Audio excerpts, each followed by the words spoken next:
ان سے کہہ دیجئے کہ میں تو وحی کی بنا پر تمہیں متنبع کر رہا ہوں، مگر بہرے پکار کو نہیں سنا کرتے جبکہ انہیں خبردار کیا جائے، اور اگر تیرے رب کا عذاب ذرا سا بھی انہیں چھو جائے تو ابھی چیخ اٹھیں کہ ہائے ہماری کم بختی، بے شک ہم خطاوار تھے۔ قیامت کے روز ہم ٹھیک ٹھیک تولنے والے ترازو رکھ دیں گے۔ وَنَضَعُ الْمَوَازِينَ الْقِسْطَ لِيَوْمِ الْقِيَامَةِ فَلَا تُظْلَمُ نَفْسٌ شَيْئًا وَإِنْ كَانَ مِثْقَالَ حَبَّةٍ مِّنْ خَرْدَلٍ أَتَيْنَا بِهَا وَكَفَى بِنَا حَاسِبِينَ۔ قیامت کے روز ہم ٹھیک ٹھیک تولنے والے ترازو رکھ دیں گے، یعنی انسانوں کے نامہ اعمال تولے جائیں گے، پھر کسی شخص پر ذرہ برابر بھی ظلم نہ ہوگا، جس کا رائی کے دانے برابر بھی کچھ کیا دھرا ہوگا، یعنی رائی کا دانہ بہت ہی چھوٹا دانہ ہوتا ہے، یعنی اتنا سے بھی اگر کسی نے کوئی نیک عمل کیا ہے وہ ہم سامنے لے آئیں گے، چھپا نہ رہے گا، اور حساب لگانے کے لیے ہم کافی ہیں، یعنی کسی اور سے مدد بھی نہیں چاہیے، اللہ تعالیٰ خود ہی فیصلہ کرے گا۔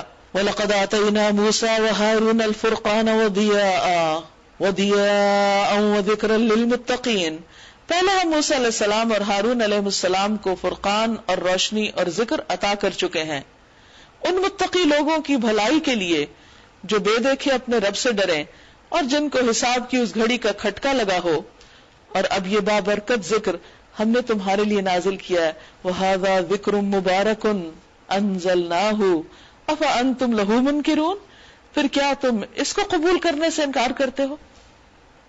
یعنی اللہ سبحانہ وتعالیٰ نے تمہارے لیے برکتوں والی کتاب اتاری اور تم اس کو پڑھنا نہیں چاہتے، تم اس کو سننا نہیں چاہتے، تم اس کی باتوں کو ماننا نہیں چاہتے، عمل نہیں کرنا چاہتے، تم اس کا انکار کرتے، تم اس کو جھٹلاتے ہو۔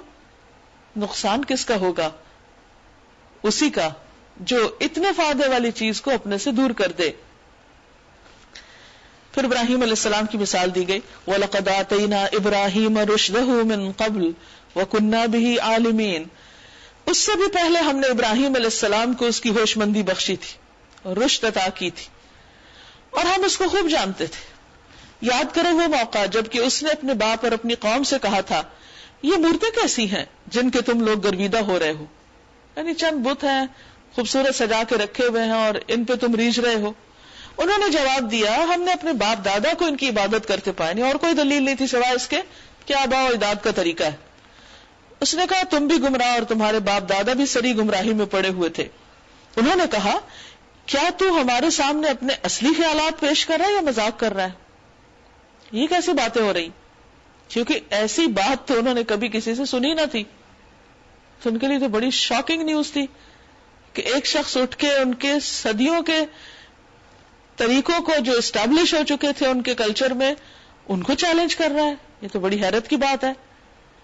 اس نے جواب دیا نہیں، بلکہ فی الواقع تمہارا رب وہی ہے جو زمین اور آسمانوں کا رب اور ان کا پیدا کرنے والا ہے، اس پر میں تمہارے سامنے گواہی دیتا ہوں، اور خدا کی قسم میں تمہاری غیر موجودگی میں ضرور تمہارے بتوں کی خبر لوں گا۔